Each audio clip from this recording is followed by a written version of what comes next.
오늘 본문은 이제 에스더서입니다. 에스더서는 우리 기독교인들에게는 이제 많은 큰 비중을 차지한다라고 생각하기에는 그냥 흥미로운 이야기가 있는 정도로 생각되는 서신이긴 하지만 특히 유대인들에게 있어서는 굉장히 중요한 서신으로 인식이 됩니다. 유대인들은 이제 신약 성경을 어차피 안 믿으니까 그 중에서도 이 에스더서가 유대인들에게 왜 중요한 위치를 차지하냐면 유대인들이 지키는 아주 큰 명절, 성대하게 지키는 명절의 근원이 이 에스더서에서 나오기 때문입니다. 이제 불임절이라는 명절인데요.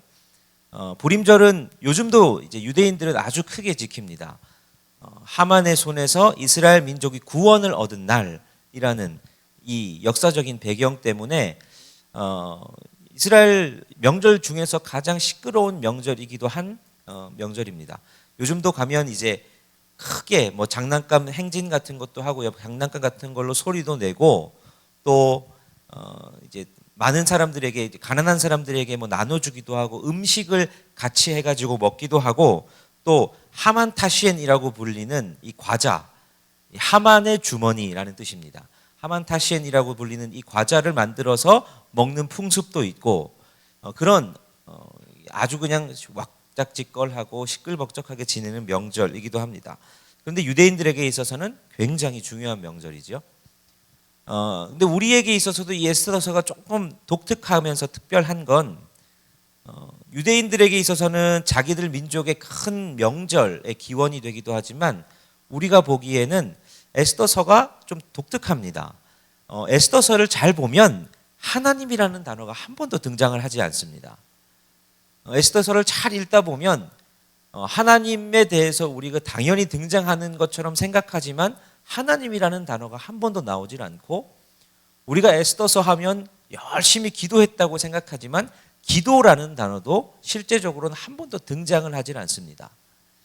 그래서 당연히 그렇게 흐름상 나오는 것 같은데 금식이라는 단어는 나올지언정 기도라는 단어는 나오지 않고 하나님께서 뭔가 역사하신 것 같은데 하나님이라는 단어는 나오지 않는 그런 좀 독특한 서신이 성경이 이 에스더서다 이렇게 할 수 있습니다.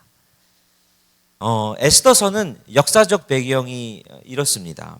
성경에 나오는 바사 제국이죠. 이 당시는 페르시아 제국입니다. 요즘은 이제 이란이 페르시아의 후예들이죠. 이란이라고 생각하면 되는데 그 당시 바사 제국은 지금의 이란과는 비교도 안 되는 제국입니다. 바벨론을 멸망시키고 점령을 하고 지금의 파키스탄 북인도부터 해가지고 저쪽으로는 이집트까지 그 넓은 영토를 점령했던 대제국이 바사 페르시아 제국이죠. 자, 페르시아 제국 할 때 이제 우리가 첫 번째로 기억하게 되는 건 이스라엘 민족을 바벨론 포로로 잡혀있던 이스라엘 민족을 고향으로 돌아가라 했던 고레스 왕 키루스 2세 이 사람이 이제 그런 일들을 했고 그 사람의 뒤를 이은 왕이 캄비세스 2세라는 왕입니다. 그리고 그 사람의 뒤를 이어서 가장 바사 제국의 전성기를 이끌었던 왕이 누구냐? 다리오 왕입니다.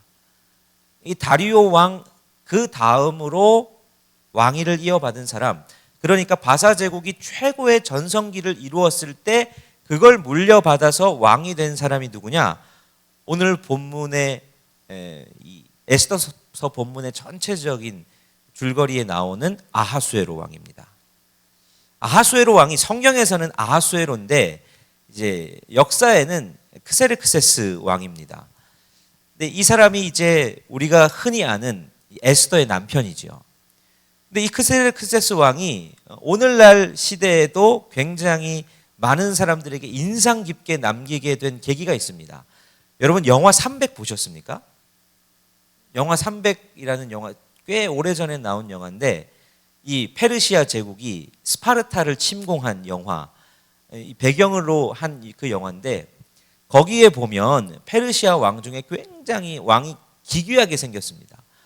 대머리에다가 이렇게 막 코에 이게 굉장히 큰 거 하나 뚫고 사슬을 치렁치렁 몸에 감고 키가 엄청나게 크고 괴물처럼 생긴 왕이 나오는데 그 사람이 크세르크세스입니다. 그러니까 아하수에로, 다시 말하면 에스더 남편이라고 할 수 있습니다. 그럼 우리가 언뜻 생각이 안 되죠. 와, 저런 징그럽게 생긴 괴물 같은 사람인가 하는데, 이게 사실은 역사적으로는 그렇지 않습니다. 그게 철저하게 이 서구적인 시각에서 이 동양의 왕을 바라본 시선이거든요. 무섭게 바라본 거죠. 근데 실제로는 그렇지 않습니다. 이 아하수에로 왕이 그 당시에도 백성들에게 그래도 참 사랑을 받았던 성군으로 알려져 있습니다. 이 왕이 처음에 이제 다리오 왕에게 그 나라를 물려받고 나라가 아주 번성했지 않았겠습니까? 그러니까 자기의 왕권을 좀 자랑하고 싶은 마음이 있었습니다. 그래서 왕이 되고 한동안 아주 성대하게 큰 잔치들을 많이 벌립니다. 우리 에스더서 1장에 보면 그 배경들이 쭉 나오는데요. 이 왕이 한 번은 잔치를 얼마 동안 벌였느냐? 180일간 잔치를 벌입니다. 여러분, 특별 새벽기도 180일 하라 그러면 여러분 하시겠어요? 근데 놀라 그러면 또 놀 수도 있겠다 싶은데, 여러분 잔치를 180일 동안 한다는 것도 여러분 보통 일이 아닙니다. 왕이 벌이는 잔치가 좀 성대하겠습니까? 180일 동안 잔치를 벌이려면 투입되는 재정만 해도 얼마나 되겠습니까? 근데 그만큼 잔치를 했다는 건 내가 이만큼 권세 있고 부강하고 나 이런 사람이야 라는 걸 나타내 보이고 싶다는 얘기죠. 그 180일의 잔치가 끝나고 나서 또 이어서 7일간의 잔치를 더 벌입니다. 근데 문제는 이 7일간의 잔치 때 큰 사건이 하나 터집니다. 이 왕이 너무 기분이 좋아가지고 사람들에게 자기에 대해서 자랑하고 싶은데 뭘 또 자랑하고 싶었느냐? 자기 왕비를 자랑하고 싶었던 거예요. 내 왕비가 이렇게 아름답다. 이걸 사람들에게 자랑하고 싶었는데, 그때 왕비의 이름이 뭡니까? 예, 와스디. 근데 이 왕비에게 오라. 사람들한테 내가 너 자랑하고 싶으니까 와라 이렇게 불렀죠. 근데 왕비가 어떻게 합니까? 안 갑니다. 뭔가 심산이 뒤틀렸는지 뭐가 문제가 있었는지는 모르겠는데 왕비가 거절을 하죠. 그리고 그것에 대해서 이 아하수에로 왕이 굉장히 화를 냅니다. 그리고 마침내 왕비를 폐위시켜 버리죠. 사람들에게 내가 이만큼 권력이 있는 사람이고 내가 이만큼 대단한 사람이라는 걸 자랑하고 싶어서 180일간 잔치도 벌이고 이어서 7일간도 잔치를 벌이는데, 그 끝은 어떻게 되느냐? 왕후를 폐위시켜버리는 비참한 결말이 납니다. 그러니까 자기 체면이 굉장히 깎인 거죠. 그리고 나서는 한 3, 4년간 왕위에 다시 세우고 이런 일은 전혀 하질 않습니다. 그 기간 동안 이 사람이 뭐 하냐면 자기가 원하는 대로 잔치나 이런 걸 통해서 자기의 체면을 높이고 이런 게 조금 실패하다 보니까 전쟁으로 눈을 돌립니다. 그때 한 게 그리스를 침공하는 일을 하는 겁니다. 그리스를 침공하는데 아테네를 침공해 들어갑니다. 근데 아테네가 딱 보기에 지상군으로서는 도저히 페르시아를 이길 수가 없거든요. 아테네가 한 전술이 뭐냐? 도시를 다 비워버립니다. 사람들이 다 도망가고 숨어 있습니다. 그러니까 페르시아 군대는 와서 그냥 비어있는 아테네를 약탈하고 다 물건 빼앗을 거 빼앗고 그리고 돌아갑니다. 근데 돌아가는데 먼 거리다 보니 처음 올 때도 그리스는 당연히 위로 돌아오기에는 너무 힘든 거리니까 배를 타고 왔겠죠. 근데 아테네는 지상군이 약한 대신 어디가 강했냐? 해군이 굉장히 강했습니다.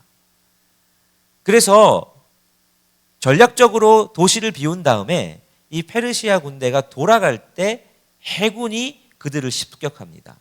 그게 그 유명한 살라미스 회전이라는 회전입니다. 거기서 페르시아 군대가 대패를 합니다. 그러니까 이 아하수에로 왕은 처음에 잔치를 통해서 자신이 강함을 드러내 보이고 싶다가 그것도 실패했고, 그리고 그리스를 침공해서 정복하고 내가 전쟁에서 이렇게 승리한 왕이다 이걸 내보이고 싶었는데 그것도 실패합니다. 그러니까 이 아하수에로 왕이 굉장히 의기소침할 수밖에 없었겠죠. 뭔가 잘 안 풀리는 겁니다. 가장 전성기 달리는 이 나라를 물려받긴 했는데 뭔가 자기 뜻대로 안 풀리는 그런 상황이 오는 거죠. 그러니까 낙담해 있을 그때에 신하들이 무엇을 아하수에로 왕에게 조언을 하느냐? 그렇게 낙담해 있지 마시고 이제 다시 왕후를 뽑으시지요. 이걸 요청하는 겁니다. 조언하는 거죠. 그리고 한 3, 4년 지났으니까 슬슬 와스디에 대한 이런 올라왔던 감정도 조금 잦아들었을 거고 뭔가 허전하고 자기의 이 마음을 달래줄 만한 옆에 반려자를 누군가를 좀 이렇게 있었으면 좋겠다 하는 마음이 본인에게도 있었을 겁니다. 그런데 신하들 입장에서는 와스디를 다시 데려오는 건 안 될 일입니다. 와스디를 폐위했을 때에 동의하고 왕에게 그렇게 하시라고 막 왕의 기분을 맞췄던 사람들이 있을 거 아닙니까? 근데 와스디가 다시 오면 어떻게 됩니까? 자기들 위험하죠.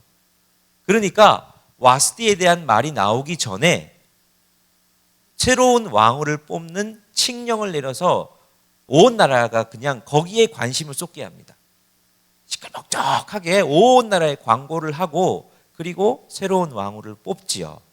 그렇게 해서 뽑힌 사람이 누굽니까? 에스더인 겁니다. 그런 상황에서 에스더가 왕후가 됐습니다. 자, 그런데 그러면 이제 좋은 일들, 왕비까지 되고 그렇게 해서 최상위 권력을 잡게 됐으니까 이제 좋은 일만 벌어져야 할 것 같은데 그게 2장까지의 이야기라면 3장에서 또 문제가 오늘 발생하기를 시작하는 겁니다. 이제 모르드게와 하만이 격돌하는 일이 일어나는 거죠. 그러면서 모르드게뿐만 아니라 온 유다 백성들, 유다 민족이 다 같이 죽을 위기에 빠집니다. 이제 모든 것이 잘 풀려갈 것 같은데 그런 일이 발생하는 이런 상황이 된 거죠. 자, 그러면 오늘 본문을 이렇게 읽으면서 우리는 오늘 본문 속에서 어떠한 하나님의 말씀을 들어야 할까 하는 걸 묵상해 보다가 우리는 보통 모르드게를 생각하면서 성경을 보거나 할 때도 특별히 우리는 성경에 나오는 어떤 인물에게 있어서 배울 점, 그 인물이 훌륭한 신앙인으로서 어떤 걸 배울 수 있을까 이런 거에 집중하면서 본문을 읽게 되는 경우가 많습니다. 그런데 그렇게 인물에 집중하면 우리가 성경을 읽으면서 놓치게 되는 것들이 많이 생깁니다. 성경은 하나님을 잘 믿는 어떤 인물의 위대함을 우리에게 말해주려고 쓰신 책이 아닙니다. 성경은 그 인물과 얽힌 여러 이야기들 속에서 하나님께서 어떻게 일하시는가를 우리에게 보여주는 책이지요. 그래서 우리가 어떤 인물을 볼 때 그 인물을 성경에 나왔다고 지나치게 미화시켜서도 안 되고 지나치게 평가절하시켜도 안 되고 이 인물에게 있어서 이 인물이 잘한 것과 못한 것 뭐지?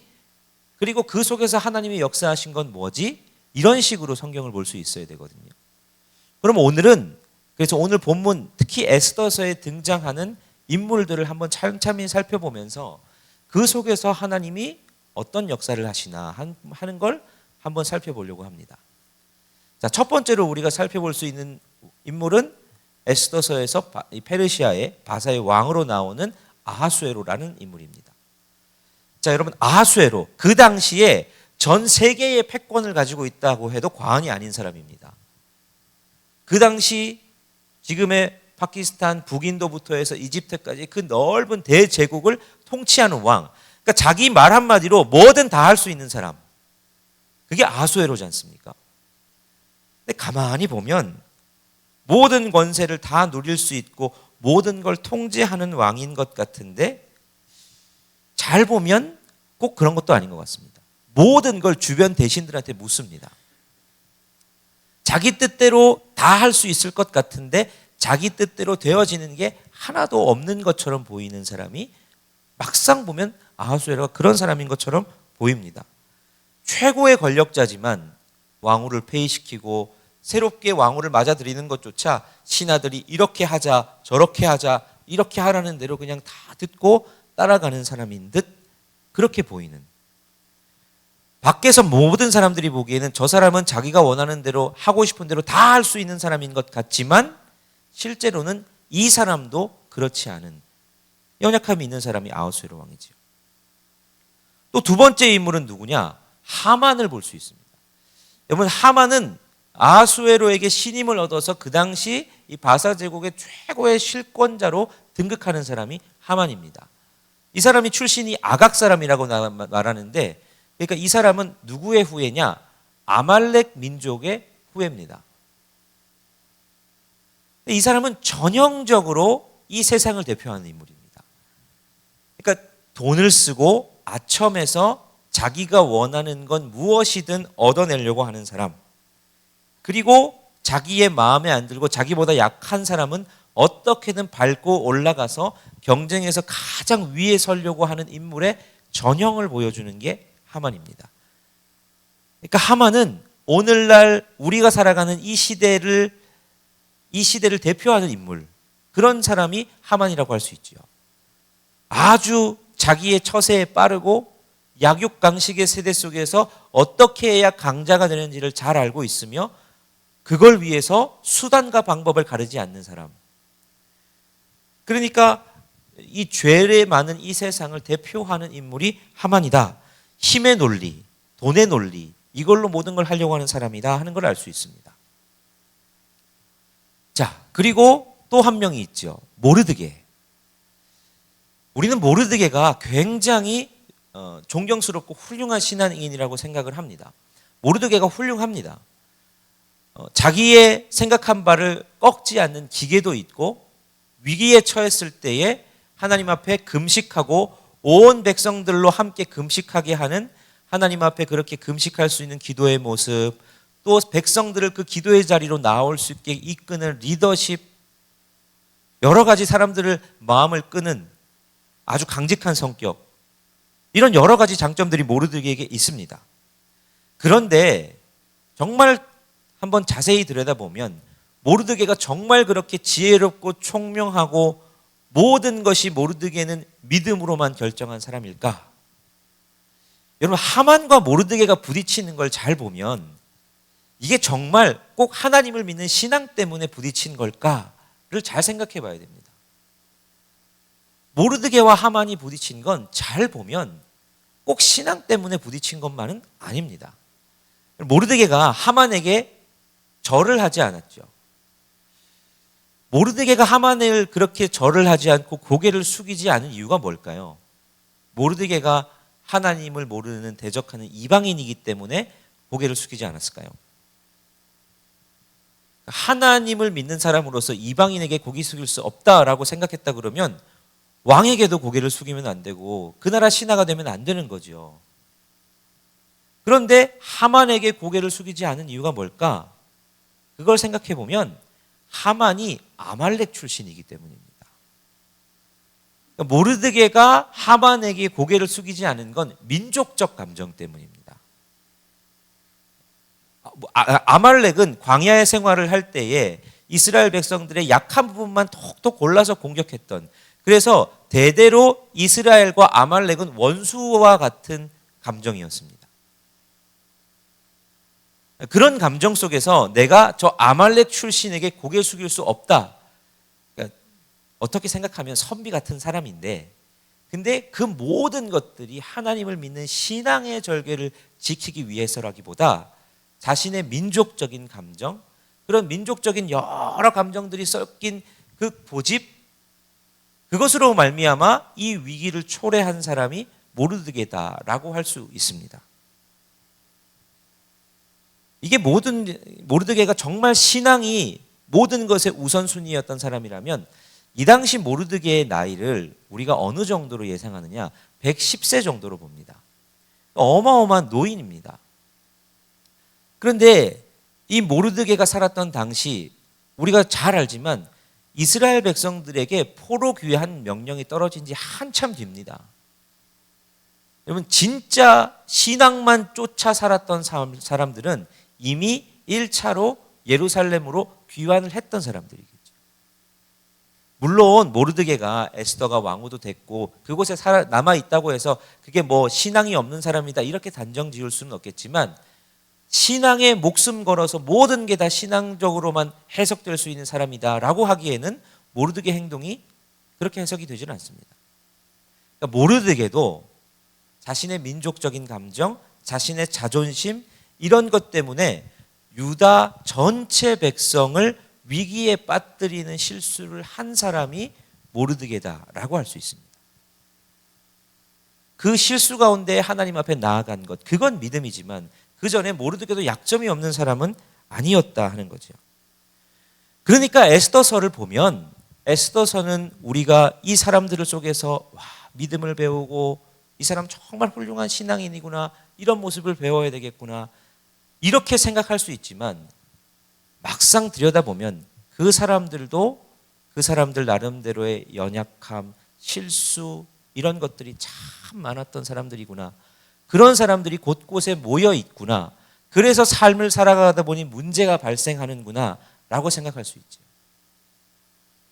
그래서 우리는 오늘 본문 속에서, 그리고 에스더서 전체를 통해서 뭘 볼 수 있느냐, 그 모든 연약한 사람들 뒤에서 이름 한 번 언급되지 않으시지만 이 모든 역사를 주관하고 이끌어가고 계신, 숨어 계신 하나님을 볼 수 있어야 되는 겁니다. 진짜 에스더서의 주인공은 누구냐? 모르드게도 에스더도 하만도 아하수에로도 아니고, 진짜 에스더서의 주인은 그 모든 약점도 많고 실수하는 것도 많고 죄도 많은 인간들 모든 역사 속에서 그것들을 선으로 이루어 가시는 하나님, 그 하나님을 볼 수 있어야 한다. 그게 에스더서를 보는 바른 가치관이고 관점이지요. 여러분, 우리의 삶도 마찬가지입니다. 약점 없는 사람이 어디 있겠고 실수하지 않는 사람이 어디 있겠습니까? 여러분, 목사님들도 얼마나 약점 많은 사람들이겠습니까? 이렇게 목사라는 타이틀과 앞에 서서 여러분들에게 하나님의 말씀을 잘 준비해서 가르치는 그 자리에 있다 보니 사람들은 목사님들에 대한 환상을 가지게 될 수도 있죠. 하지만 목사님들도 똑같은 사람으로서 실수도 하고 약점도 있고 그런 사람들입니다. 목사님들이 하는 선택과 결정이 다 옳은 것만도 아니죠. 뭐 옆에 계시는 분들이라고 더 하시겠습니까? 지금 옆에 이렇게 다들 수요일까지 저녁까지 이렇게 나오셔가지고 믿음 좋게 이렇게 앉아 계시지만 옆에 이렇게 한번 옆에 보시죠. 다들 훌륭하신 분 같죠? 네, 훌륭하신 분이죠. 정말 훌륭하신 분인데 약점이 없겠습니까? 왜? 약점도 있고 실수할 때도 있죠.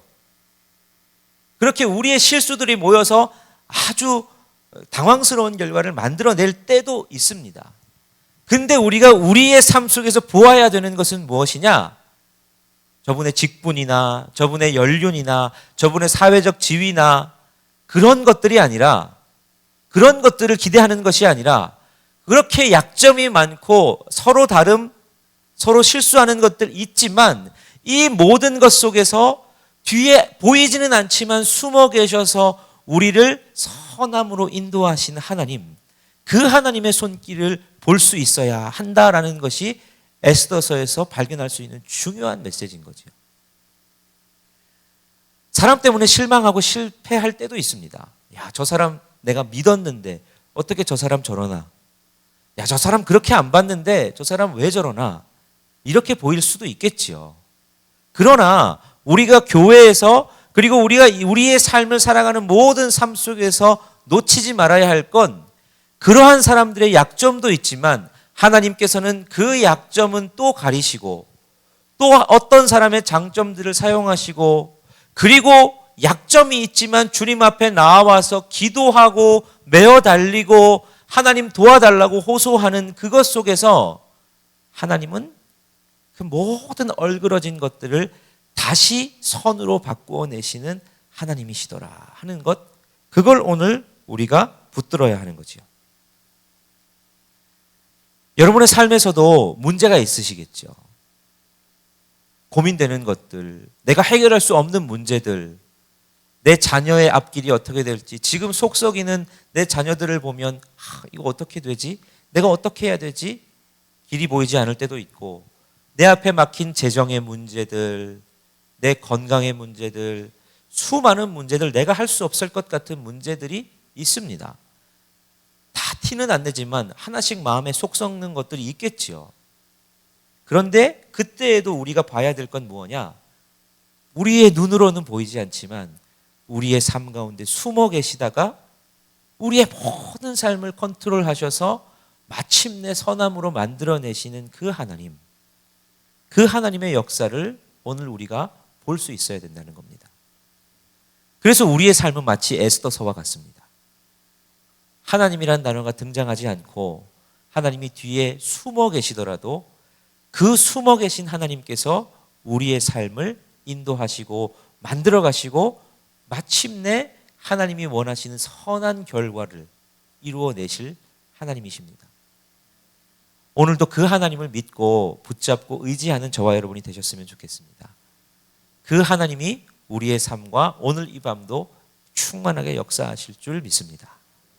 우리 그 하나님을 찬양으로 결단하시며 우리 붙들기로 다짐하시면 좋겠습니다.